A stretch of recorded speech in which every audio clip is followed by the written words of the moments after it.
Всім привіт, з вами Ренді. Хоча хто ж ще може бути на цьому каналі? Я вирішив, що не буду знімати ролики, де я показую вам те, як пушу персонажа, як це було зміною в минулому місяці. Краще я робитиму гайд на персонажа і попутно детально розповідатиму вам, як я це роблю. І сьогодні, в принципі, я розповім, де і як краще всього грати за Зігі, які гаджети, які старки і спорядження використовувати, найкращі режими, поради, фішки, а також розберемо найчастіші помилки гравців. Так що після цього відоса ви точно гратимете за Зігі набагато краще за абсолютну більшість гравців, тому що він досить важкий персонаж. Дуже вам раджу додивитися це відео до кінця, бо інакше ви ризикуєте пропустити якусь дуже важливу інформацію, яка в підсумку заруїнить вам пуш. Сьогодні не буде ніякої води, так що починаємо. Одразу підмічу, щоб питань потім не виникало в коментарях, як ви любите писати, да? Я вже апнув його на максимальний ранг і зіграв більше сотні ігор, отримав на нього значок, тому можете брати всі поради до уваги, все абсолютно працює. А тепер давайте розпочинати. Розпочати хотів би з гаджетів, старок і спорядження, тому що це найголовніше. Як тільки він вийшов, я прокачав його одразу на 11-ту силу, одразу купив йому всі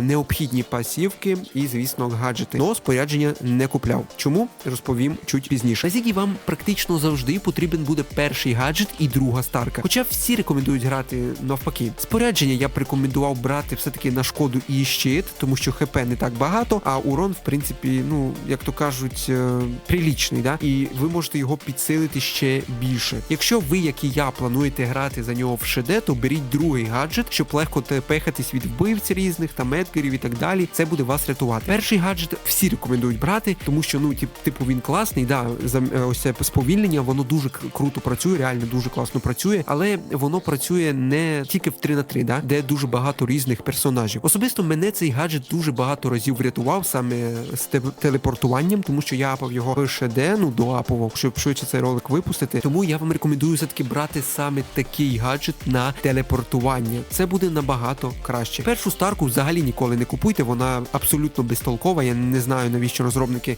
зробили її саме такою. Про найкращі режими ми поговоримо пізніше, тому дивись без перемоток і до кінця. Давайте поговоримо про найкращі режими для Зігі. Я розклав їх, в принципі, по порядку від найгірших до найкращих, тому обирайте, як то кажуть, з умом. Найгіршим режимом взагалі я вважаю пограбування для нього. У нього дуже важка механіка, і це явно не той персонаж, який може грати від дефа. А в атаці він також не буде корисним, все через ту ж саму механіку важку. Він просто не зможе вносити купу шкоди по сейфу, ХП йому цього не дозволить зробити. Та й на перших етапах вам буде дуже складно попадати за нього, вибивати ворогів, ось цей контроль пробивати, да? Тому до сейфа ви навряд чи зможете взагалі дійти і не підійдете в ніякому разі. Тому в пограбування я в ніякому разі вам його не рекомендував брати і сам ніколи в житті б його туди не взяв. Слідом йде Броубол. Тут він також не особо круто грається, тому що знову ж таки без належної тіми дефатись самому буде важко. З рандомами ви цього не зробите. Хоч і контроль карти він прекрасно виконує, ось це завдання, да, саме контролювати карту. В Броуболі багато кущівних карт. Через це він стає не найкращим бійцем ББ, і ви не зможете просто ніяким чином захищати свої ворота. В принципі, ульта в нього корисна і класна, да, але для ББ цього, на жаль, мало. Там вирішує саме командна гра. Слідом іде хокей. В цьому режимі він уже більш-менш непогано грається, але дуже мало підходящих під нього карт, звісно, тому що в основному карти або відкриті, де він не грається, або супер закриті, де будуть вбивці залітати постійно, і він там також не грається. Коротше, я апався на цій карті до 700, саме в хокеї, з рандомними чуваками, і це було досить весело.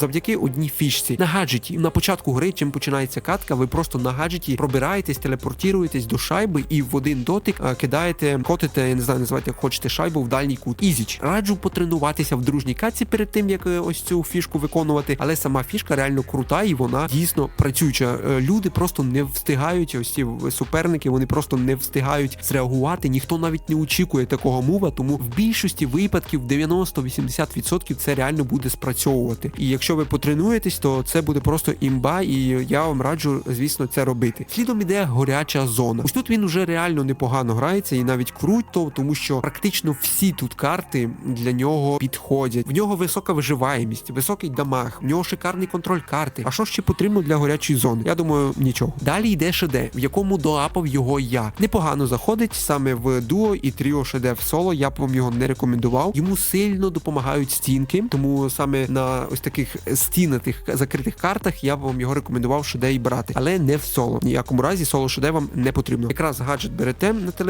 телепорт і граєте в дуо або в тріо. Ідеал, просто ідеально буде гратися. Далі, звісно, захоплення кристалів. Найкращий для нього режим 3х3, як на мене, тому що тут ви можете з легкістю контролювати центр своїми тичками, збирати кристали, а в кінці клацнути гаджет і буквально в секунду відійти назад з усіма кристалами. А про його ульту я взагалі мовчу, тому що він тут максимально корисний. Величезна шкода допоможе вам вибити кристали у суперника в останній момент, забити їх всіх в кут, наприклад, або просто надати дуже сильної шкоди, і потім вже ваші тіммейти, прости господи, навіть рандоми доб'ють. Але для того, щоб апати швидше і легше, потрібно, звісно, розуміти, проти кого він добре грає, а кого вам потрібно все-таки побоюватися і намагатися уникати. Я думаю, нікого не здивую, що його контрить більша частина убивць і танків. В особливості це Едгар, Кіт, Корделіус, Деріл, Френк, Бібі, Дах, Міко, Алі, Міна, Кензі та Кадзе. Бачите їх? Біжіть. Ніколи не вступайте з ними в битву. Контрить він в особисто метателів, в більшості випадків, особливо Спраута, Беррі і Джуджу. Ось просто ідеально контрить. Як і обіцяв, ділюсь порадами, які допомогли мені,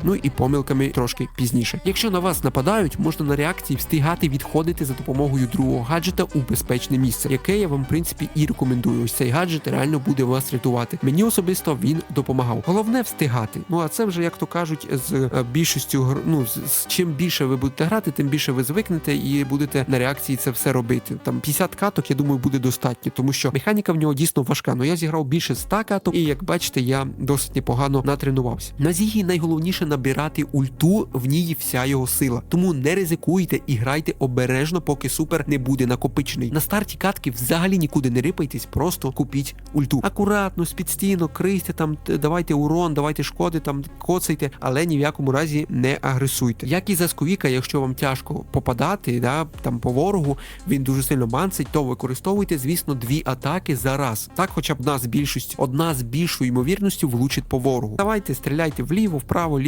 і ворог не буде активно від вас ухилятись. І звісно, кидайте ульту центром у ворогів, щоб їм було складніше ухилитися від неї. Намагатися зачепити краєм – це погана ідея, тому ніколи так не робіть. А тепер найчастіші помилки. Стріляти по мобільних ворогах – це головна помилка. За Зігі немає ніякого сенсу стріляти по ворогах, які під прискоренням або можуть пересуватися за допомогою атаки. Шанс влучити в таких ворогів нульовий. Його просто немає. Краще в цей час стріляти в інших ворогів, по яким буде попадати легше. І ще одна помилка, яку я помічав, це, звісно, використовувати ульту здалеку. Сам її дуже часто повторював. Незважаючи на те, що його ульта, в принципі, величезна з радіусом, вона дуже повільна. Тому, щоб вороги не встигли ухилитися, краще використовувати її ближче до них. В цілому я поділився всім, що знаю сам і що допомогло мені апнути на ньому максимальний ранг. В коментарях доповніть мене своїми порадами, якщо вже апнули його, може я щось не сказав, а я впевнений, що я ще щось не сказав, там багато є фішок різних і так далі. Хто грає, наприклад, з іншим гаджетом і іншою пасивкою, можете написати фішки з цими гаджетами і з цими пасивками, тому що з ними я не грав. Буде дійсно цікаво. Ставте лайки, все, підписуйтесь, якщо таку рубрику варто зробити постійною на каналі.